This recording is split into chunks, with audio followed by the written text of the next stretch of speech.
Activate your energy. Welcome to the Activated Authors Podcast, a show where we distill the core principles of what it takes to become a happy, healthy, and productive author, no matter what stage of the journey you're at. I'm your host, Daniel Willcocks. I'm an international best-selling author, as well as an author coach, speaker, and creative entrepreneur. But most importantly, I'm a lifelong student of all things productivity, psychology, and human behaviour. Thank you for joining me for today's episode. Without further ado, let's dive in. What is up, activators, and welcome back to another episode of the Activated Authors Podcast. I am one of your hosts, Sam Frost, and here with me every single week is Daniel Willcocks. How did that feel, Sam? I mean, I've heard you say it so many times, and it felt good because I was waiting until I could see you taking the inhale. There's always an inhale before we start recording because it has to be a clean break. You can't start by going, welcome. You have to pause. So I knew it was about to happen, and I was like, I'm going to jump in. You stole it. And who else is here, Samantha Frost? Me, Samantha Frost. Hello. Hello, Samantha Frost. How in the devil are things going? I've also got a pug. Hey. But you can't see him on the screen. No. But he is next to me. Not very well still. Oh, I don't know if you can hear him. I'm not very well still. Today is, I was just saying to you before we started recording, like, people who watch instead of listen, you'll notice as I move around that I am not just sat on bed, but I am in my bed today. And I've got a jumper that extends from my neck to my ankles. Yeah. Because part of whatever the hell all of this stuff that's going on is, from time to time I just can't keep anything down. I get really sick, and so yeah, today I am bleeding heavily and throwing up a lot. The British NHS system, everyone. I've been better, but I'm assured I'm not dying. So yeah, well, I mean, if you can hear the dogs, someone's knocked at the door. How dare they? From the context of last week's episode, for people that listen to that, obviously, I kind of mentioned in there that we're doing our best to keep this going. Things on both sides of the screens are very, very difficult at the minute. Can you hear the dogs? A little bit, yeah. Oh, but not like crazy. Yeah. My mother's dog has reached the age in which it doesn't matter what you say to her, she will not stop barking, and it is Pandy, horrendous. But you just have to tolerate it. It's like the ultimate stoic training. It's just got to be she'll stop soon. Ride the wave. But yeah, for people who are listening for the first time, God bless you. Welcome. I'm glad you found the Activated Authors Podcast. You've joined us at a very weird time just because health-wise for Sam and personal-wise for myself are very, very complex right now. And so there will be parts of that leak into the show because very much the whole ethos of Activated Authors is transparency, is honesty, is, there's no point us being all bubbly all the time if it's not going to represent what you guys are going to go through with your writing journeys, because it's unrealistic and it's actually damaging, I think, because you portray this veneer of what it is to be something, and because no one is that thing, not even the people that are pretending to be that thing. If you aren't that thing, it makes you feel like you can never be a writer or whatever it is that you're aspiring to be, that's kind of outside of the mainstream. So I think I'm completely with you in the sense that it's difficult, life in general. I saw something today, Viola Davies, a clip of an interview that she did.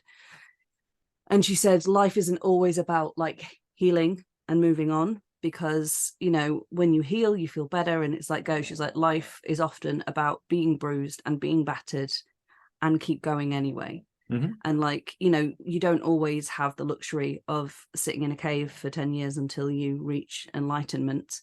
Life is beautiful and it's brutal and it is all of the things in between, and none of that stops because you want to be a writer or an actor or what's the an astronaut. I can't remember who says it, that very famous quote about life's not about waiting for the storm to pass, it's about learning to dance in the rain. Yeah, I don't know, but yeah, It is.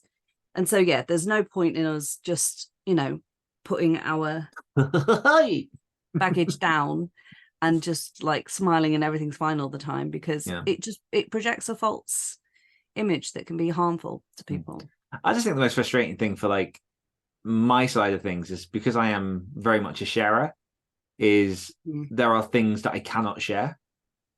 And that really, like, I find that very, very difficult, because it's like, it sounds a lot like I'm teasing people. And, back in when I used to do the Next Level Authors podcast, there was a lot of like the thing as in teasing of kind of upcoming projects and stuff. Yeah. But, this is your life. This really is like, I cannot talk about it. Yeah. It's the one thing that I kind of want to speak about most of all. Yeah. Because of how all encompassing and bullshit it is. Mm-hmm. So that's where we're at the minute. What is going on at the minute in your creative life, Sam? Because you're doing something at the minute. I am doing something at the minute. So I'm doing several things at the minute, actually. But the main one, which is what I believe you are hinting towards, is I am competing in Nano, and I am part of the 50k camp. Whoop, whoop. Hell yeah. Yes. So I'm enjoying that, actually, because it's been a while since I first drafted. And I've really realized that that's my comfort zone, but that's wrong. First drafting isn't my comfort zone with anything, whether that's like rehearsing, drawing, anything that you could like put under the umbrella of first draft is actually agony for me. Because the way my pathology works is I need people to tell me if something's good. I need permission. I need all of those things. I have very little faith and trust in my own voice on a blank page. So what that process looks like for me is an arduous war in my head, constantly saying there is no right answer, which triggers me, because I'm like, there has to be, because like I need to know what it is so I don't get punished for the wrong answer. And like it's this like constant battle in a voice going on. And until I get to kind of the end of that first draft, and then when I start to, whether that's a sketch, whatever, and then when I start to like delve into the second draft, that's where I can breathe out, because the decisions have been made, and now it's just time for like me to start playing with the paints. Yeah, if that makes sense. So yeah, but it is easier this time around because I'm rewriting a novel, so a lot of the decisions have been made. I would very much argue that is a outline. Yeah. So I think, just in case I haven't mentioned it on here before, I know I've spoken about Heir to the Universe, writing it for my niece. I talk about that all the time, like, shut up, we get it. But I'm now rewriting that. It is the same story, it's the same characters, but I'm writing it with my own tastes in mind, so that I can publish it as kind of like a dark fantasy book. Yeah. I wasn't, it's funny because I remember when I first was writing it in the first boot camp, and me and Dan worked together for a short while, just him like helping me with some of like my prose and stuff. And I remember like shooting over a bit and saying like, is this too dark? Because obviously I was aiming for a much younger audience. And it's funny because the things that I thought were too dark are nothing now, because I can do anything I want. And quite literally, like, as I read the first paragraph to you that I've drafted, and like it really does set the tone, I think, for the rest of what I'm going for. Yeah. And it's really nice to know the road, and yet be surprised by it, because I'm putting in lots of different things. I'm taking some of the more kind of cliche, happy-go-lucky kind of stuff out. And so there is like a refreshing vibe to it for me, because it's almost like I'm second drafting, even though I'm not, because, you know, I have like Yeah. a good, strong idea of where I'm going. And I was going to say something else, but my brain is so like all over the place. Yeah. But I think that's a beautiful thing about Yeah. this kind of work, because, you know, it's the feeling of a second draft, but at the same time it's not, because I find that I'll write the first draft, and the first draft, like, I enjoy writing the first draft because, you know, the possibilities are limitless, but also at the same time, you're like, because of where I fit on the pantser plotter spectrum, a lot of it is still very high energy, high effort on my side to find the story and to tell the story in a way that I'm happy with. That's exactly it. So but then much energy. taking that break, the next time I revisit that page, I'm like, oh, this does make sense, or oh, this really doesn't make sense. And you just see everything much more clearly, which is why, as we've kind of said to the 50K writing camp people this week, you know, write that first draft. Yeah. Just reach the end. Not perfect. Just move forward, keep writing forward, get that first draft done. Everything is so much easier after that. I think that's why when I do like first draft the very first time, I write so quickly, because I have to get ahead of my brain. Yeah. You have Because to it will outrun catch me. your imposter syndrome. Yes. And that's there we go. Yeah. That's what I was going to say. We're pretending to run for people listening. Yeah, just silence while me and Dan like goofily. Just in case you're like... It's allowed me to slow down. Yeah. Like immeasurably, because in a first draft, it doesn't matter if it's shit. It doesn't matter. You don't know what's going on. It's about telling yourself the story. Well, I know the story.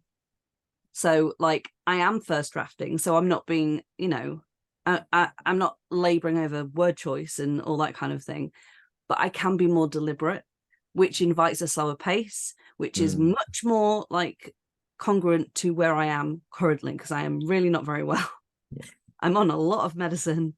And if I think if I tried to write fast, it would be like trying to read a doctor's note. Like it wouldn't make sense. Yeah. What are you working on creatively after I just spent a good like 25 hours explaining what I'm doing? All the things. The things. I've been a busy boy. Well, you've been a busy boy, I've been a very busy boy, I have. So as we've mentioned, the 50K writing camp, which is following NaNoWriMo's 50,000 words in 30 days challenge, has officially started. So as of recording, it's Thursday, 2nd of November. We had our welcome on the Monday. Yesterday, everyone started putting fingers to keyboard and running their own races. And it's really nice. Like, I love this part because I jump over to our tracker and I can kind of see where people are and how well they're doing. And we've got like, I mean, we say this every year, but we've got a fantastic group of people this year. Yeah. It's nice that we've got some people from years ago. We've got some people that joined in the last year, and we've got people that joined just for this camp. Some brand new people. It's really, really nice. I love it when new people come in, because you particularly attract a certain type of person. I call them, I don't know if you saw what I wrote, I call them fits, because they're misfits that have now found a home. So yeah, we got loads more new people. So that's all kicking off. And I mean, I won't do the maths just while we're on air now, but collectively, like most people, like if not everyone, is pretty much on target right now with hitting their 50,000. Some people have far exceeded it, saying no names, but you listen to this podcast and I'm talking to you, my friend. You know who you are. The InfoStack bundle that I was advertising last week has wrapped up. That's now gone forever, but a bunch of people have bought. I mean, you get a crap load of writer resources for InfoStacks are brilliant. They're incredible. But that was a privilege to be a part of for myself. My brand new book, Dream, which I'll hold up to the camera, is now live. You mean that guy? The one that's up on the shelf. Display next to Neil Gaiman. Oh yeah, where I fucking belong. Exactly, pride of place, my friend. But yeah, so this cute little paperback came at the beginning of this week, went live on Tuesday, and is also on the Other Stories podcast with featuring narration from yourself, which I think I've mentioned on this podcast. Yes, I'm the Cheshire Cat. Sam is the Cheshire Cat. So jump on over and listen to Sam's sultry voice delivering those very I'll add it for intrigue, Egyptian laced tones. Oh, and I will add for clarification, at no point do I attempt an Egyptian accent, because I am a white woman that is from Britain, and I'm going nowhere near that maelstrom of like bullshit. Yes. So those are some of the things that have been going on. My project for the 50k writing camp is I am writing a book on how to write a book that is tentatively titled How to Write a Book. So meta. It's so meta. But like, yeah, I've been putting this idea together for well over a year now, and I've gotten to the point now where I'm just like, I mean, we say it a lot, like you get to a point where it just hurts not to write it. So I started it a bit before Nano. I'm about 40% of the way through. So I'll find something else to do once this book is wrapped up, because I don't think it'll fill the full 50k, but I've got some other things I want to do. And then, yeah, just it's been a weird week. I've been approached by quite a few different people about appearing on podcasts, coming onto virtual conferences. I had a talk literally just before this call about appearing on one of these sort of quite well-known productivity apps as like a featured creator, which is very, very exciting. So more info as I have when that comes out. And not at all is any of this masking the fact that personal life is an absolute dumpster fire right now. So I'm trying to find things to keep me busy. Yeah. And right, I'm going to say it on here as well, because I said it on Instagram, but I'm going to say it on here. I am so proud of you. Like, you, and I already know before I start saying this, none of it's going to touch you, but I'm going to say it anyway. Not only, are you an inspiration, and I mean that genuinely, to people in a community that you so beautifully and lovingly created to be a safe space for people, to be an example of what an author actually is. And I don't mean that you're the paragon of an author. I mean, you never try to dictate how anyone should do anything. You let people know that there is a path for everyone. Like you said yesterday and today, you run your own race, but you never shy away from talking about the grit and the shit and, the tears and everything else that life is, that doesn't happen in a vacuum outside of all of these like fun projects and, if we're fortunate enough, accolades and all that kind of stuff that happens. Not only all of that, not only the fact that you practice what you preach, you see things through, you are proof to me all the time that if you just persist and keep going, things will happen, things will change. You make me have hope when I've lost it. And you are a man of such grace and dignity and integrity and character. And I think if ever there was a time where that has shone the brightest, it is these past couple of months, where you've had to dig into who you are so hard because of everything that you are going through. And so I just, on the record, want to say that I am so proud of you. And on behalf of everyone at Activated Authors and anyone that listens, thank you for just being who you are and sharing that with people, because it matters and it makes a difference. And like I say, I know none of this has touched you, but hopefully at some point in the future, when things have calmed down a little bit and, you can maybe listen back and some of it might.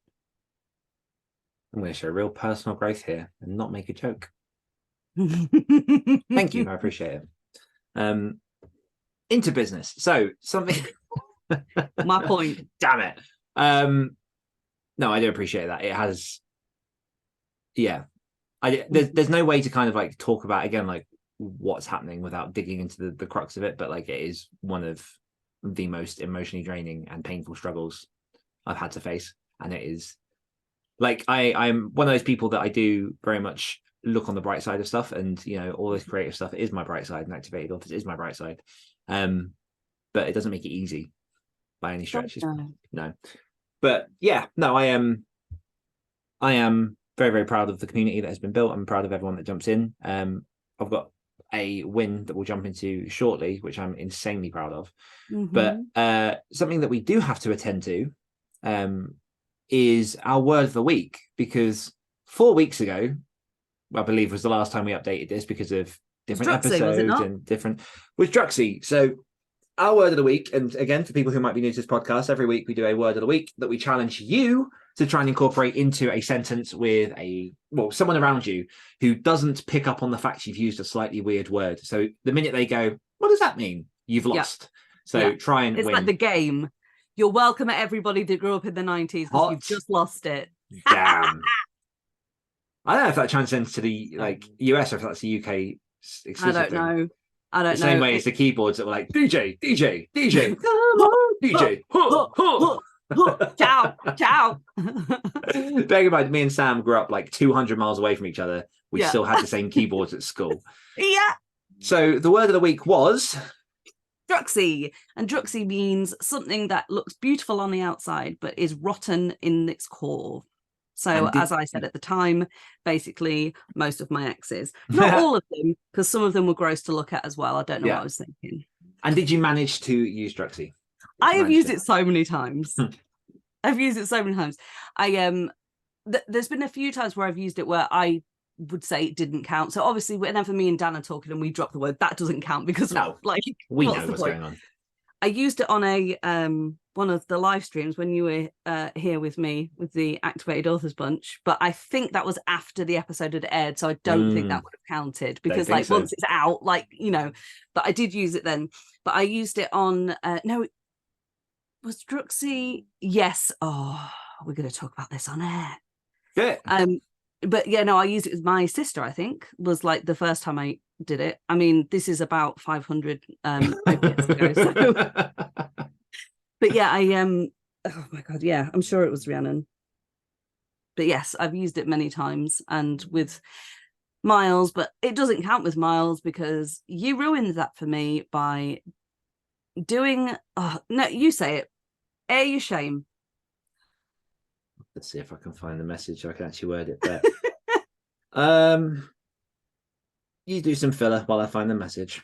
So often I'll get a text from Dan saying I'm having a conversation with your son because my boy is 13 now, and obviously me and his father have not been together for a very long time, and a couple of birthdays back his dad got him a phone so that they could kind of talk to each other without having to constantly go through me, which I think is a lovely thing. And it was funny because for the first couple of years it was trying to remind him that he had a phone and to text his dad, and now he's 13, it's trying to remind him that his phone is not his hand, which is a losing battle at this stage. But so they will often Miles will often send Dan just random pictures of things or jokes or that kind of thing. And I believe this was one such occasion where he asked you a ridiculous scenario. He messaged me saying, what would you do if you had a drink and passed out and woke up in a wooden horse carriage? And some guy says, you're finally awake. Which for people who are familiar with Skyrim, the video game, is how the game begins. And so which is quite a normal thing for my son to ask, considering some of the stuff that he texts you. Yeah, and so I replied saying I'd probably stick my finger up the nose, eat a Twix, dance a jig, and then lollygag into the woods to find some Druxy Maiden. To which I then got a message back saying, Mum said you're a dick. Because I was in the bath and I heard him like up the stairs, and he was like, Mum, like, Dad's really funny. Listen to what he replied to this. I'll text him. And he said it, and I just went, tell him he's a dick. Mm-hmm. Suffice to say, I haven't managed to use it because that was when things were quite relevant. They were like, we were fresh off the episode, that kind of stuff. And honestly, like, I've been so waylaid the last month that I've just not, outside of like randomly in chats with you, which obviously, as we say, don't count. But suffice to say, I failed on that one. I will try harder on the next one, which is Snurdle. So this week's right now. This week's word of the week is snurdle, which means to wrap up cozily beneath the covers and hold off the day for just a little longer. And this is one of Susie Dent's recommended words for this season. But snurdle. What a good word, because it sounds like snuggle. It also sounds like, I don't know if you ever watched the TV show that was like the Three Raccoons, and then like the bad guy was this like pink aardvark thing with a cigar. Like, it sounds like his name. Wasn't it the Raccoons? Wasn't it called It the might have just been Raccoons? called the Raccoons, yeah. But like Snurdle to me sounds like a character from that show. Yeah, because his nose was like, "Ruh." Yeah, it was freaky. Yeah, it was freaky. So the challenge for all of you guys listening is to try and include Snurdle into a sentence with an unsuspecting victim around you without them raising a point of saying, what's Snurdle mean? That's So going to be easy for me. My son snurdles every single morning. yeah, but you can't use it on him while he's snurdling. Yes, I can. No. But if you manage to use that word successfully, we'd love to hear from you. So jump on over into our free Discord, which you can join at activatedauthors.com. Speak to us on Instagram, on YouTube, drop us an email, all the usual places. We'd love to hear how people are using their words when they're snurdling. And as I think we mentioned in the previous episode, sometimes we get extra words. Eden introduced us to slut, which means end in Swedish, I think, which was wonderful. It's one of Dan's favorite things to do is if we're like out and we're in like a shop or something and he's finished looking he just says really loud so the entire shop can hear him, we're done here. So that and to add to that list now is like he'll finish saying what he's saying, he'll look at me and just be like, slapped. I think I might finish every book I ever finish now by writing slut. Yeah, I think that will make me happy. So that's the word of the week stuff. Our win from the community this week comes from none other than the insanely talented Panagiotis, who has shared with our group that, hey friends, I just got a deal to have my book in the airports around the country, and I have appointments with bookshops lined up for next week.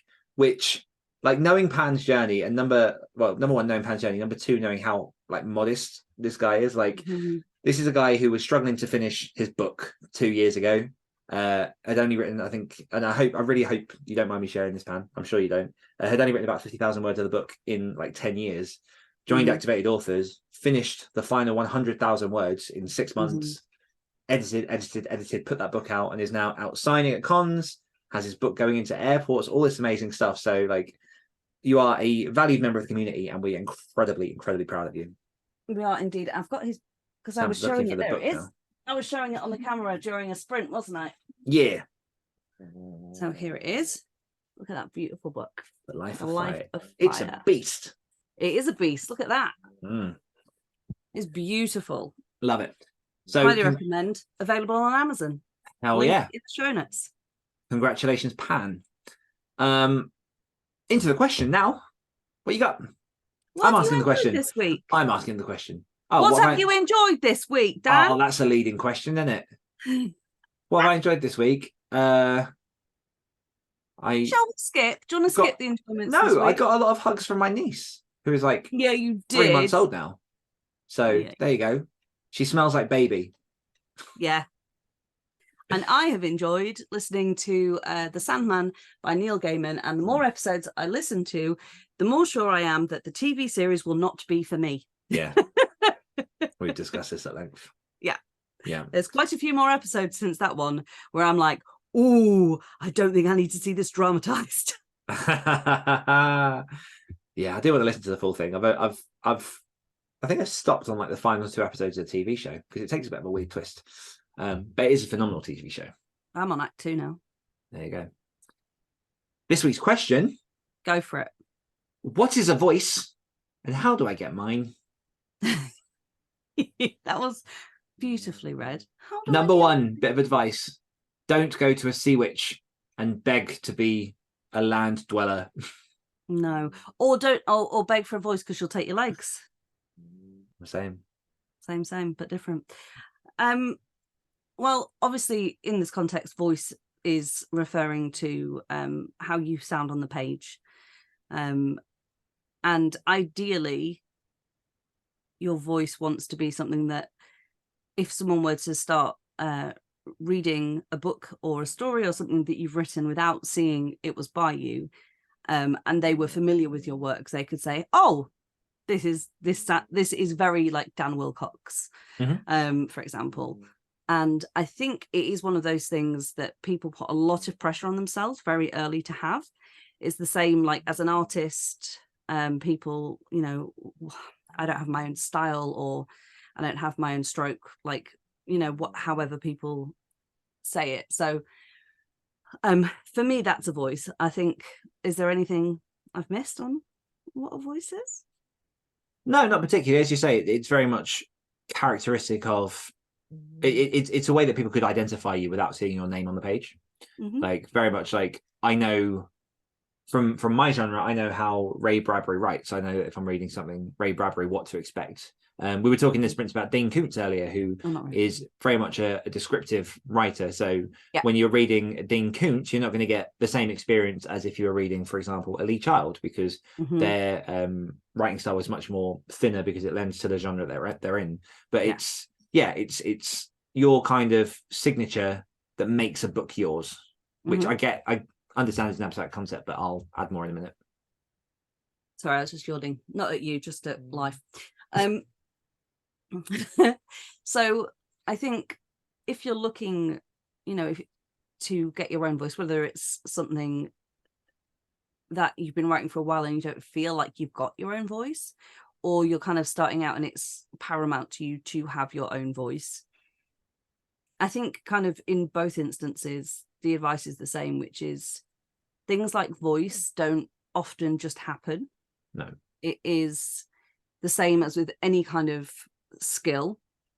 It's about repetition, and it's about emulating other things, other people, other techniques. And then as you get familiar with those things, picking and choosing from the things that you like. And that will happen quite organically, really. It's not like I'm going to read a load of books and say, okay, I'm so sorry for yawning.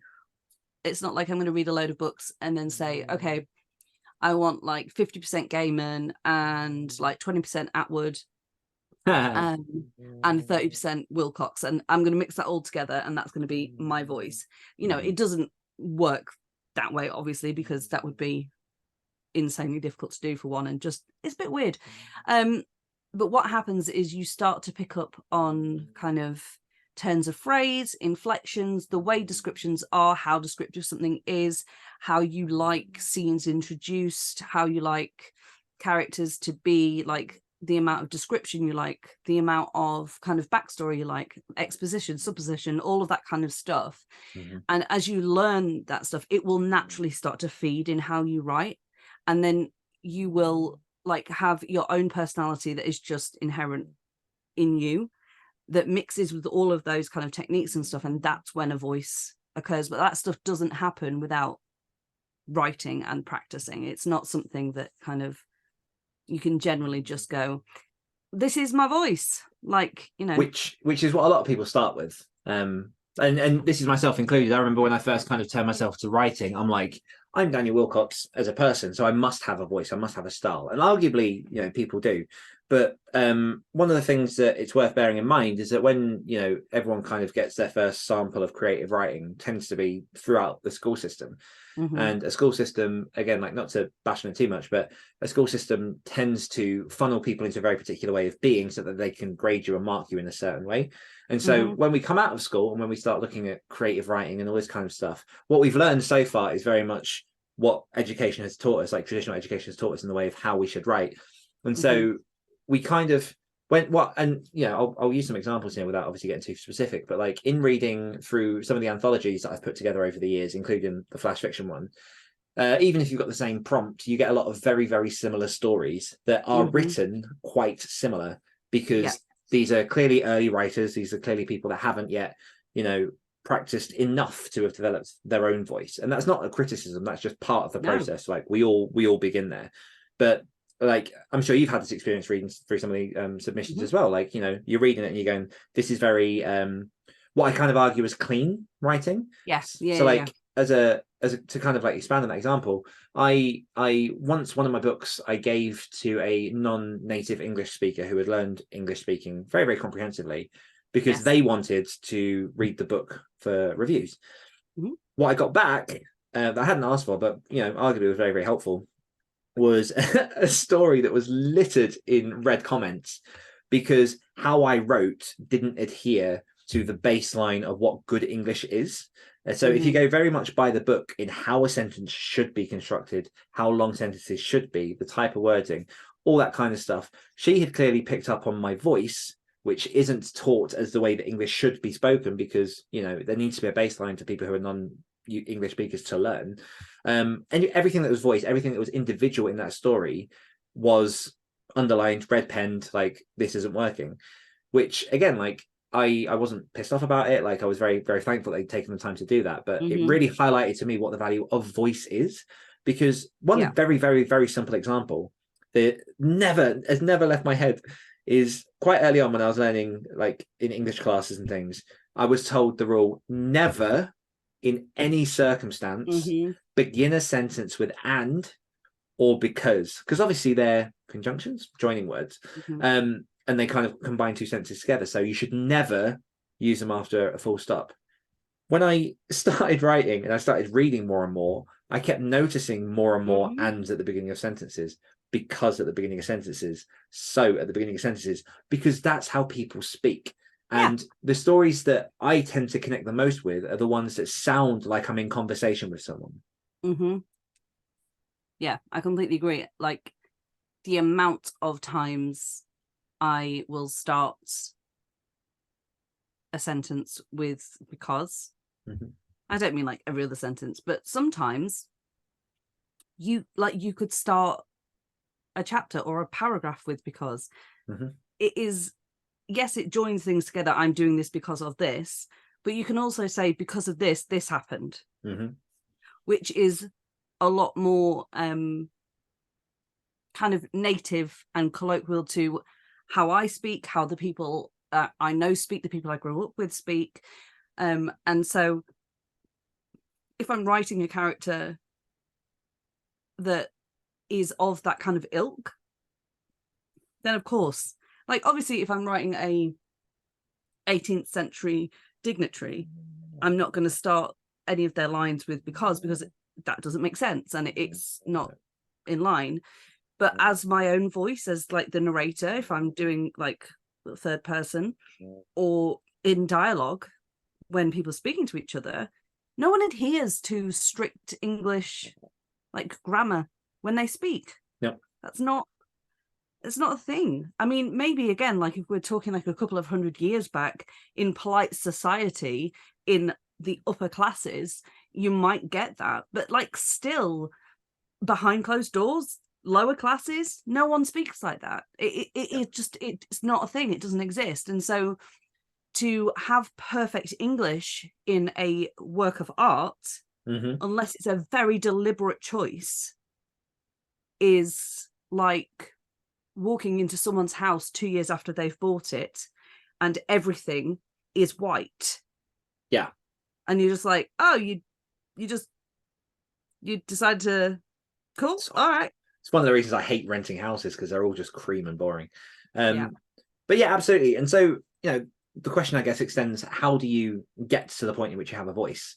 And the way that I kind of like to describe that process, as I say, when you first turn your hands to writing, you're much more focused on word choice and, quote, writing correctly, which, you know, there's an element of that, but the more confident you get with your writing, the more loose you can get with those kind of guidelines. But I kind of, I'm sure I've mentioned it on something else on this podcast in relation to this kind of topic, but my argument is, if you compare it to how you would learn music, there are 13 keys that you can arguably press. You've got your A through to your G, and you've got your sharps and your flats. But all music that's ever existed has been created with 13 notes. When you learn music, you learn the sound of each note, you learn your chords, you learn your scales, your arpeggios, and you learn to copy other people. You read sheet music, you learn that piece, you copy exactly what they're doing, you get their tone, you get their tempo, you get the rhythm, you get all these other musical terms I'll throw out there that I'm not 100% sure are correct. I play guitar. But all of these different things you learn by emulation. So you get better by going, how did they do it? Okay, that's how they did it. And you begin after a time to internalize how other people have done things.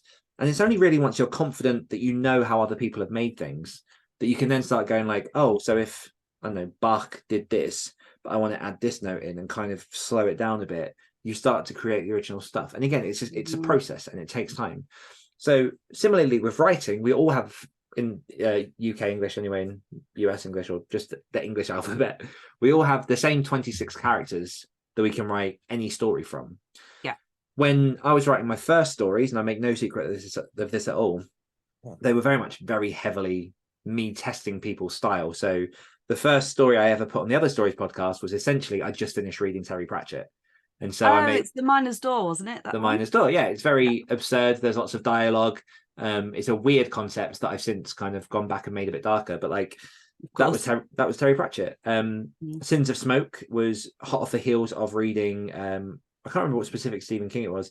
I was heavily into Stephen King at that point. Was it The Gunslinger by any chance?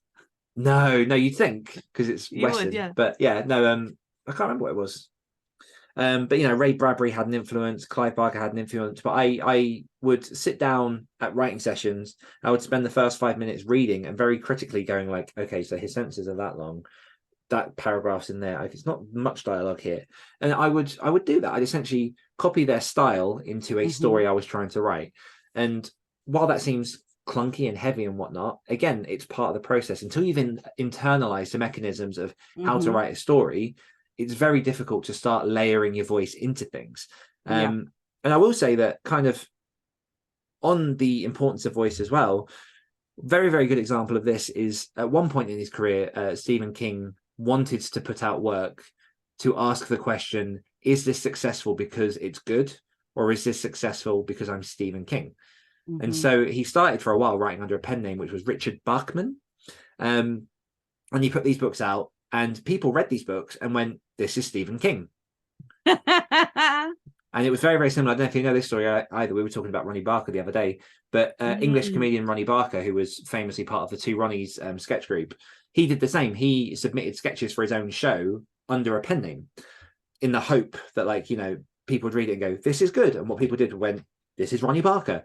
Like, if you have a strong enough voice, not only does it lend to a really engaging story, but it gives people an expectation of what to expect when it comes from you.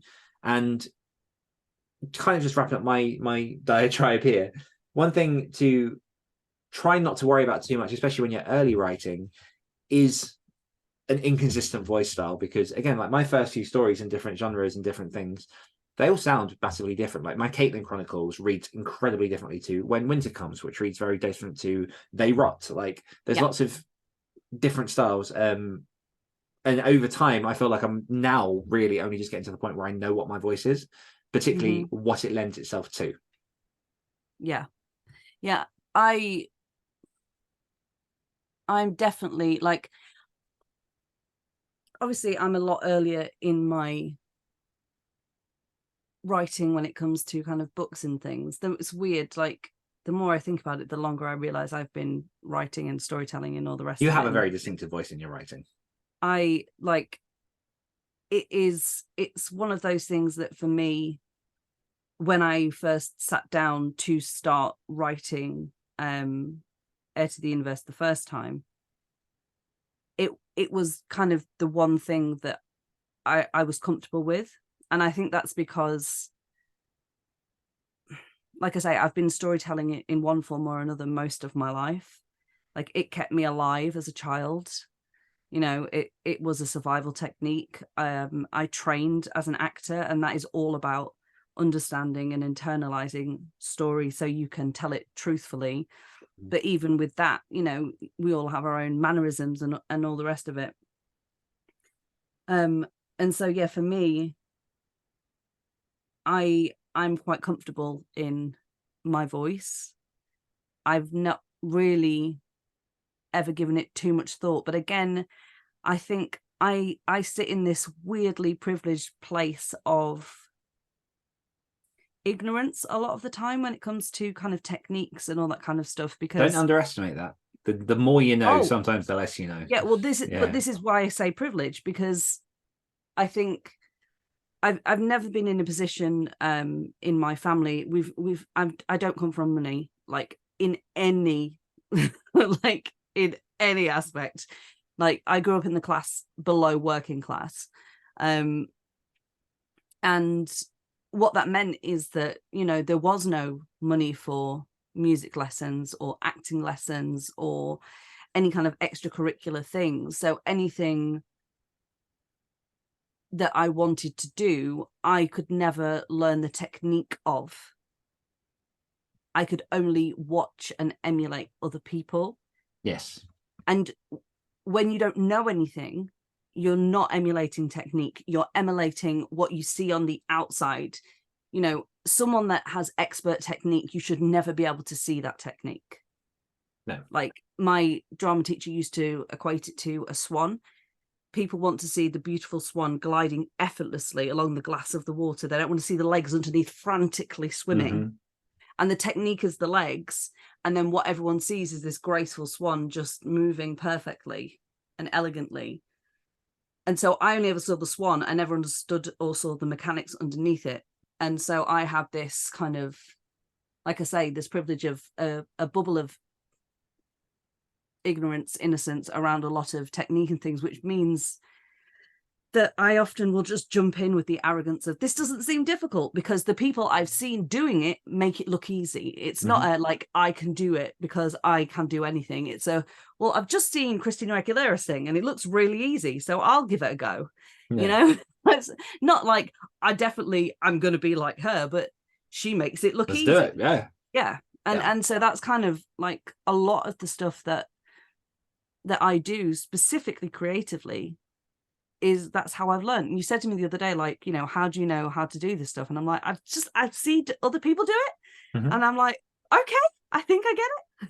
I mean, that's like, you know, I did my degree in English and drama, and people are like, oh, that must really have helped with your writing. I'm like, no, we didn't really do creative writing. Like, we studied historical, like Georgian literature and Victorian literature and all these different like analyses of literary text. Like, it wasn't an experience where I sat down and was like, right, I'm going to write a contemporary story. Like, once I wrote a story in college when I was 17, and that's as close as I really got to any kind of experience in writing creative stories. And so, like, none of that was useful. But in reading, in being able to kind of like recognize, because I've read so much now, what people are doing and how the stories kind of, because we've spoken about, like, with your acting and things, you know, in theatre and drama, 3-act structure, 5-act structure, all that kind of stuff is ingrained into how you tell the story that you're putting out on show. So all of these universal principles of what story is one thing, and then actually penning and earning your voice is another thing. And I'll add on that as well, like, for people that might be sat there going like, but I have no idea how to work out what my voice is, or, you know, I don't think I have a voice. I will put to you, at some point in your life, you will have written an official letter to a friend, an authority figure, something, in which you have used very particular specific words that you would not otherwise have used in colloquial conversation. Alternately, that night you would have gone onto your phone and you would have typed a message to your best friend that was written in a very, very different style. This is voice. And you know, I do benefit from my background in marketing, meant that I had to adapt different voices to newspapers, to journals, to social media, to all this kind of things. And one thing I'll add, just because I always like to praise this guy whenever I get a chance, Luke Condor basically adopted the entire voice for the Other Stories podcast and the emails and everything that we do, and it is fun and it is stupid and it is engaging and it is just absurd and quirky and Luke. But like, it's that thing now of like, that is how we now write messages, that's how we sell things in social, that is how we send emails, that's become part of the identity of what the Other Stories is. And there was another thing I was going to put on that. So your voice that you're trying to earn, the voice that you're playing around with, extends beyond your fiction, because again, when it comes to promoting your book, you've got blurbs, you've got social media, like the newsletters that you send, in some way you will find a way to craft a voice that will engage with readers. And like, annoyingly, it takes time and it takes practice, but then so does everything, so get used to it. And you'll get to a point where like, it's not something that you're thinking about anymore, and when you don't have to think about how to say something, the story flows. So like, I still, you know, when I'm editing and stuff, I still look at word choice and all the rest of it. Or I might be writing a scene and I'm like, I know what I want to happen, but I'm not quite sure how I want to describe it. Like, all of that stuff still happens. But when I figured out, oh, okay, like this is going to happen and I'm going to describe it, right, okay. And then like, no problem, it goes down. And I think it really is one of those things that it can feel very restricting to begin with, because, you know, you feel like there's all these different rules about how stories are supposed to be structured, and, you know, chapter length and sentence length and all of this kind of technical stuff that, you know, is everywhere, particularly in the writing community, particularly in the indie writing community. You know, there's so many different podcasts and books and things that tell you kind of how to write, but the who of it is something that no one can teach you, because the who comes in the practice of it. And much like, and I know I constantly refer to acting, but again, it's what I trained in. Much like the first time I was learning camera technique and we had to be in a close-up, much like that, which felt to begin with like the most restrictive thing, because like a full close-up, like a real tight close-up, is literally just your face. I mean, depending on like how stylistic the director's being, you might not even have like full borders of your head. Like the most you're going to get is kind of the top of your shoulder and a little bit of air above your head. And, you know, I'd be talking and they'd be like, cut, you went out shot. And I'm like, how? Like, I'm stood still. And it's like, because you moved your head like that.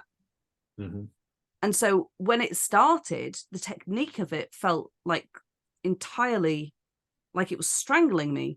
And now there is so much freedom in a close-up, because I can convey so much with an eyebrow raise or a jaw clench or just a look to the floor. And it's understanding those things. And when you do, and when they sink in, the freedom that comes with it is incredible. So Absolutely. Like, yeah, just keep practicing. Hell yeah.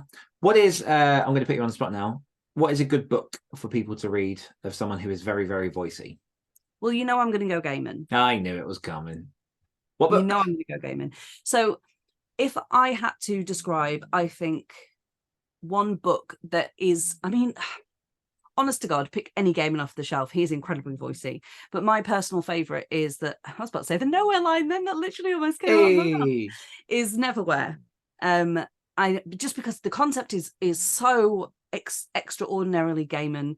Like, you know, this idea that there is an entirely separate London underground, that it consists of homeless people that are named after the places of London, and that there, you know, there are actually friars in Blackfriar and shepherds in Shepherd's Bush. Yeah, and all of this, like, it is glorious and beautiful and brutal and disgusting and incredibly voicey. But like, I would also say that for a very different type of voice, a much more reserved, clinical, clean, but still very much a voice, Atwood.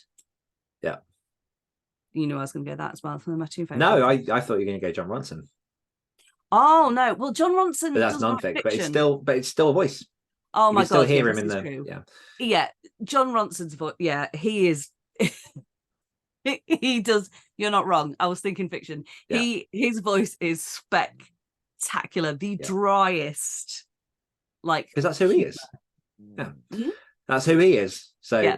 It is, a few recommendations from mine, obviously more on the darker side. I mean, you can't go wrong with like Bradbury, with Clive Barker, with Terry Pratchett, all those kind of people.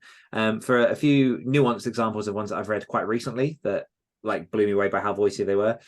Stephen Graham Jones wrote a book called Mongrels, which is all about werewolves and things. It's a horror, but it's like deliciously voicey. I remember you like raving about that when you read it. Yeah. Cassandra Core's Hammers on Bone, which again is kind of like a cosmic horror thriller. The Road, famously, like it's missing so much punctuation because it's kind of alluding to the desolation of the apocalypse that you're walking through. And then one that we've both been, you've listened to it, I'm working through it, is Fourth Wing by Rebecca Yarros. Yes, that is very voicey. Yeah, very, you're right. very voicey in a way that it feels like you're having a conversation with a 14-year-old girl. Yeah. Yeah. In a good way. Even though she's 20. Even though she's 20. She is 20, because there are some incredibly on-the-page graphic sex scenes. So we should point out that the main character is 20. Yes. There you go. But yeah, so, you know, there are thousands of avenues to work out how to get a voice. Again, it comes with time. You earn it. And as long as you stick with the craft, you take feedback and you keep learning, that's where the voice comes from. Like, I can't tell you at what point my voice came. I can tell you it's still developing because it never really stops. I think it always is. Yeah, but there comes a point in which you cross the threshold from I will get an A on my English essay to I've written a story that is mine. Mm-hmm. Yeah. Just on that very quickly, because you brought up the school system, and I have very strong opinions on the school system, namely that it's archaic and useless, and like it needs the biggest overhaul, because other than the fact that we're teaching our children how to do stuff that doesn't really fully exist anymore, like the world's burning, so who knows if they're going to use the stuff that is helpful anyway. But what I will say is, what schools do, other than categorize you into, okay, well, you're the smart one, so you'll be doing maths and lawyer, and they kind of very quickly put you in boxes and shut down any other avenues, is that they teach you to a test. They don't teach you history. They teach you the world wars and a few other bits. They don't teach you religion. They teach you about Christianity and mention Judaism and Islam. Like, they don't teach a subject in depth. They teach things that they know are going to be on the test. They teach to a test. That is how education works. And life, like, while testing, doesn't have tests like that.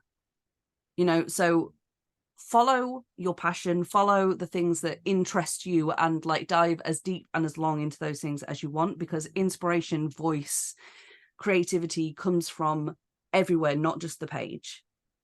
And it's through living and learning and like grieving and laughing and sharing wine like with friends, and like crying by yourself when you feel like everything is lost. All of that kind of stuff, all of that shit comes together and makes voice. And hereth ended the sermon. Perfect. Well, my sleeves down because I'm cold now. We will wrap it up there for this week. So by all means, if you have any thoughts about how you got your voice, if you feel like you've got any questions or anything, shoot them over. We'd love to hear from you. I don't really have any reminders at the minute. Just realised. If you want to join us over at Activated Authors, we have our free community. You can join it at activatedauthors.com or activatedauthors.com/join. As I say, no catch, free to join. Loads of channels in there to help you with your writing, to meet lots of people that are writing in similar genres to you, and just to help you along your little merry ways. Come all the different genres, because as I was saying today, it's so lovely now that we are kind of graduating from just kind of generally fantasy authors. We're getting a lovely selection of horror authors and some like cozy, it's lovely steampunk, thriller. It's gorgeous having like all different a whole buffet of storytellers. A smorgasbord, if you will. A smorgasbord. But we'll end off the lesson here. So return to your snurdling, please. And we'll say a massive thank you to you, the listeners, for tuning in. We appreciate you and the time you choose to spend with us each and every week. And as always, if you're looking to level up your writing and activate your author career, head on over to activatedauthors.com to find out all about our community, our resources, and everything else that we've got going on. One more time from myself and from Sam, we will see you next week. Goodbye. Bye-bye. Bye-bye. I can't find the stop button. Activate your energy.